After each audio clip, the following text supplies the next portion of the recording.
So very first, as soon as the mom went into labor, active labor, and they took her in the back, I came in here, I turned on my heater, I made sure we had the oxygen ready, I made sure we had a bulb syringe, I made sure everything we needed was in place and ready to go. And when they're getting ready for labor, I'm hurrying to wash my hands. If I'd have came and I would have done a big scrub before I came into the operating room, putting on my gloves for standard precautions, and I'm gonna get ready for the doctor to deliver the baby. And as soon as he delivers the baby, I'm gonna go back into the room.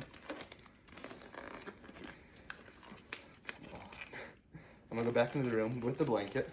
I'm gonna get the baby from the doctor. I'm gonna start drying it as we're going. Okay? So it sounds like the baby just got delivered, so we're gonna go back into the doctor. The doctor's gonna hand it off to us. We're gonna wrap the blanket baby up and we're gonna stimulate it while drying it as we're coming back to the patient's room. We're gonna make sure she's dry. And we're gonna open her airways. So we're gonna use the bulb syringe, we're gonna put it in her mouth first, suction out the stuff, open her nose, put it in her nose, pulled out, cleaned it out, and I can see the baby's breathing. So now that she's stable, I'm going to put on her ID band. I'm gonna put it right here on her leg. We're going to take off the blanket. We're gonna finish stimulating her, making sure she's moving, she's active. Gonna her and dry her off. We're gonna put this right into the dirty pile. She doesn't need the oxygen. She's breathing fine on her own. So at this point, we're gonna hurry and wrap her up to maintain warmth.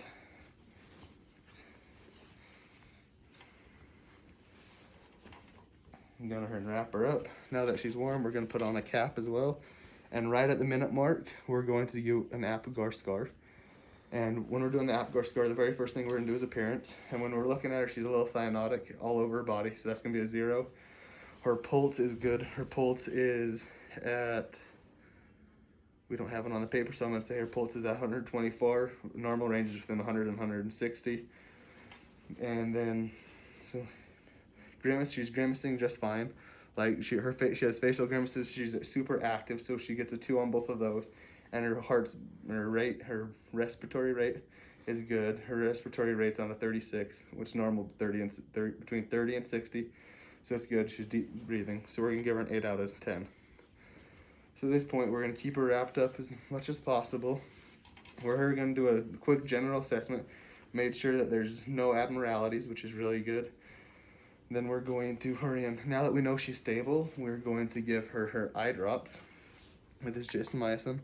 So we have clean hands. We're going to open her eyes, drop some drops, open her eyes, drop some drops. And then we're also going to give her vitamin K. So we're going to open this up, clean off the top, clean off the baby's. We're going to use her left thigh and clean that up as well. And we are going to, as it's drying, we're going to pull up the medication we need. And that's going to be 0.5. So we're going to go to 0.5, open it up, and drop 0.5 of air, pull in 0.5. Okay, see here and verify that's 0.5. It is. We're gonna come back over and we're gonna give the shot right to the leg. So we're gonna go straight down in, give the shot, pull 0.5, and this is gonna go straight into the sharps container. Before this, so we put it straight in the sharps container. But because next student's gonna need it, we don't really save it. Okay, so now that she's had her gentamicin drops and her vitamin K, we're going to go on to checking her length. And we are going to measure her length, and she is measuring her out in centimeters and inches, so we can tell the mom and dad. So centimeters, she is at 49 centimeters, which is going to be 19.5 inches for her length. Her head circumference, we're gonna pull her cap off. We're gonna keep her wrapped up so she stays warm while we do everything. We're gonna wrap her up. And we're gonna go at the apex of the forehead, and that is going to be 34 centimeters. We're gonna put the cap back on, and then we're gonna move on to the chest circumference. And the chest circumference is, when we support the baby, we'll go around. And we're gonna go right below the armpit and right over the nipple line. And it's gonna be close to the forehead, and it's 33 and the forehead was 34. So it's right where it needs to be, within a few centimeters and smaller than the head circumferences. And the last thing we're going to do is we're going to grab a temperature for the last of our vitals signs. And our temperature is, it doesn't say, but the normal range is 36.5 to 37.5 auxiliary. So we're going to say she's 37 exactly. We're going to wrap her up, and we're going to do one quick last assessment, make sure everything's normal. We are going to take her over to her mom so she can adapt with her mom. So we take her over while supporting her, gave her to the mom, and we can go away and leave her for a little bit. But for this video, we're gonna come back with her and do the last assessment. Supporting the baby, we'll bring her back over to the heater. So she's been with her mom for a while, but we're gonna do her assessment. So before I took her back there, we did the last APGAR score at 5 minutes. And the last APGAR score was a 9. Everything looked good. The appearance was still a little cyanotic in the hands, but the body was normal. So we gave her a 1 out of 2. Gave her 1 point. And then her pulse was still within normal limits. She was grimacing, or she was super active, and respiratory was the same. So she got a 9 out of 10 on her 5 minute APGAR score. So now we bring her back. We're going to do the assessment. We don't really need to uncover her for the first one because we're going to start at the head.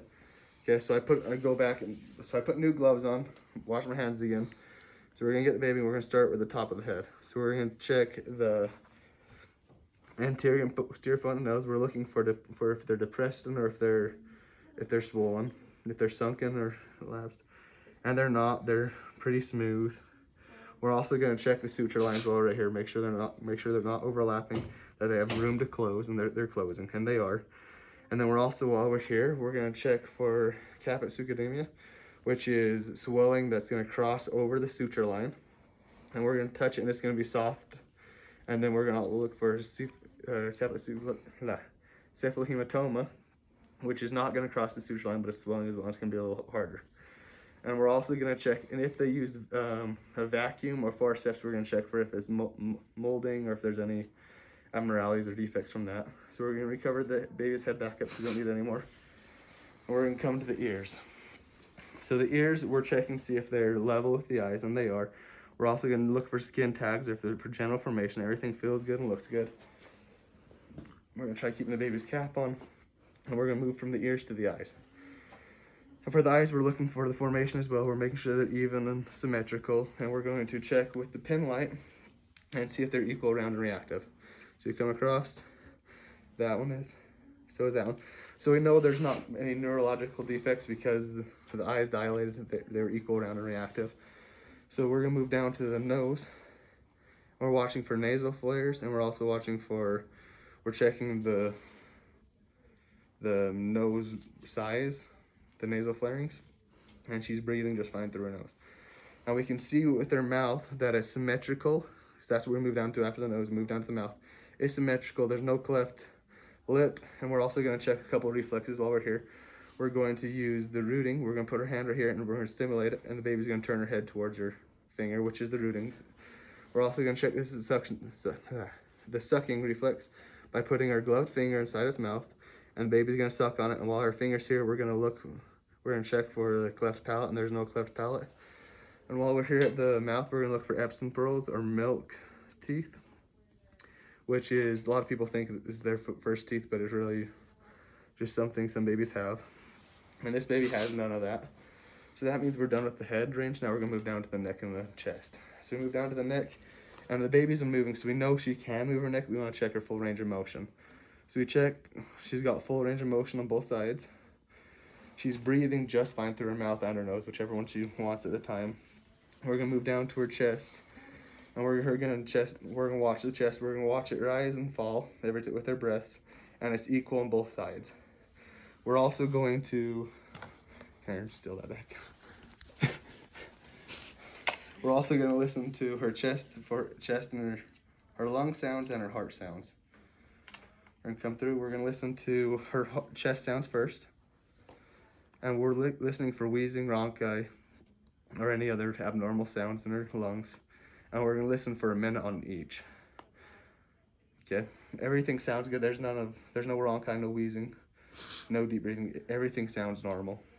Now we're going to listen to the heart, and we're going to listen to the heart for a minute. We're listening for irregular heart rhythms,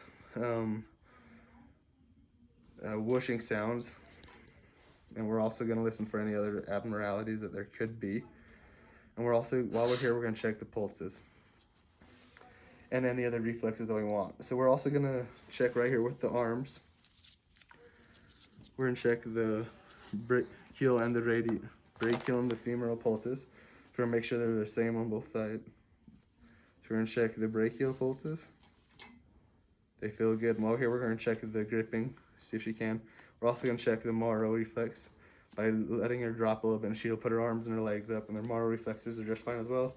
We're going to check the femoral pulses. They're good. We're going to check the cap refill. We're going to check an upper and a lower cap refill. On the arms, it's less than 3 seconds. The feet, less than 3 seconds. That looks really good. And that, while we're here at the arms, we're going to do a full range of motion just because we're already up here. The baby can have a full range of motion on her arms. Everything looks good. So we're going to move from the chest down to the abdomen now, okay? And here at the abdomen, before we touch it even, we're going to look and make sure it's not distended or rigid. We want to make sure there's no defects by looking at it. And after that point, then we can ask if they can listen to the lung sounds. Not listen to lung sounds, listen to the bowel sounds. And we're going to listen to each bowel sounds for 1 to 5 minutes or until we hear it. But her bowel sounds are super active. I watched her feeding with her mom during the break. Taught the mom how to feed. So I know the baby's feeding really well. And you can also hear her bowel sounds are active as well. At this point, we've looked at the abdomen, we've listened to the abdomen, now we're going to palpate the abdomen. While we palpate, we're looking for if there's any distension or any of the vital organs are too big than they should be. Make sure they're all the normal sizes. Okay? Everything feels fine and looks good. And while we're doing everything, we're also going to do a skin check. So for the skin check, we're going to watch for any abnormalities. We're going to watch for skin tags. We're going to make sure the color of the skin, we're going to make sure there's no lacerations or nothing, no breaks. And while we're up here, we're also going to check the clavicle. So I'm going to check the clavicle for any breaks or any bruising or distension in the clavicle. Everything feels fine as well there. So now we're going to check the legs. We didn't check the legs full range of motions. We're going to do that now. They have full range of motion. The knees move. We're going to check for the reflexes on the leg. Digabinci. Checked it. The feet or the toes flare out, and they curl in when you get to touch them, which is perfect and normal. We're also going to check the dancing reflex. So we do this by holding the baby, and when her feet touch the ground, she's going to kind of dance. Fix her blanket while she's here. Okay. Now we're going to move over to the genitalia, and because it's a female, there's going to be pseudomenstruation, which is from the mom's hormones. It's super normal. We'll teach the mom and the dad that that's a normal thing. We're also going to look for the labia minora and labia majora and make sure that it's closing properly. And because she's a full-term baby, her labia minora and majora have closed like they should properly. 1 minute left. Okay, if this was a boy, we'd also check for chidism, which makes sure the testicles have fell. We're going to make sure that there's only one urinary meatus, that it's in the center, where it's in the right location, and that it works. We're also going to, while we're down here in the diaper, we've been watching for meconium. She has not passed any meconium, and she's not urinated yet as well. And if it was a boy, if they had circumcised the boy, we'd make sure there's no defects with that. Everything looks good. So at this point, we're going to cover the baby back up, and we're going to go to the last thing, which is the skin. We've been doing the skin check all along, as I've said. There's the last 2 things we have to do, and the first one is we're going to talk about this little milia the baby has. They're like little zit-like structures that we have to teach the parents not to pop. They will go away by themselves within a few weeks. We're also going to talk about Mongolian spots, which are here on the back. And while we turn the baby, we're gonna check the spinal cord as well. So the mongolian spots are these little dark spots right here. They're normal and they'll go away by them. They sometimes go away, most of the time it's just a birthmark. There's nothing we can do about them. In the future, you can use laser surgery and fix it, but that's an option. We're gonna check the spine. His spine feels good. There's no bumps, no abnormalities. There's no tufts of hair down here, and there's no holes either. So the spinal cord looks really good. Flip the baby back over, and the last thing there is the stork bite the baby has right here. So stork bites, really all there is the skin stretched, and it'll sometimes go in by itself, other times it won't. It all depends. There's nothing they can really do for that one either. So at this point, we're gonna wrap the baby back up and we're gonna take it back to its mom.